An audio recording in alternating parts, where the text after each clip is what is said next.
বড় দুজন স্টারের থেকে অফার আসছে, নাম না বলি, তুফানের ইয়ের পরে।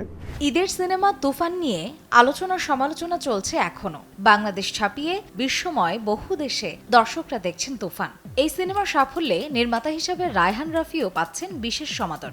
এই সিনেমা কেন্দ্রিক নানা আলোচনার মাঝে এক সাক্ষাৎকারে নির্মাতা দাবি করেন, কলকাতার বড় 2 স্টারের কাছ থেকে প্রস্তাব পেয়েছেন নতুন ছবির জন্য। সামাজিক মাধ্যমে বিষয়টি যখন ভাইরাল, তখন নতুন করে আলোচনা শুরু হলো দেবের একটি স্টোরি শেয়ারকে কেন্দ্র করে। তিনি তার ভেরিফাইড পেজ থেকে শেয়ার করে লিখেছেন, নট ট্রু, তবে তার জন্য শুভকামনা।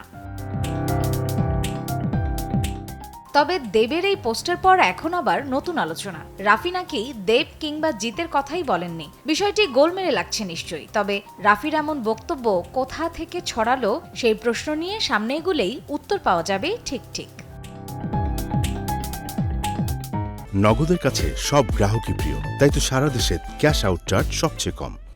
বিষয়টি এমন, বাংলাদেশে এক পডকাস্টে উপস্থাপকের প্রশ্ন ছিল কলকাতার ছবি নির্মাণের অফার আসে কিনা। এমন প্রশ্নের উত্তরে রাফি বলেন, অনেকগুলো সিনেমার অফার এসেছে তুফানের পর। বড় 2জন স্টারের কাছ থেকে অফার এসেছে। তারকাদের নাম না বললেও তিনি জানান যে তিনি এখনো হ্যাঁ না কিছুই বলেননি।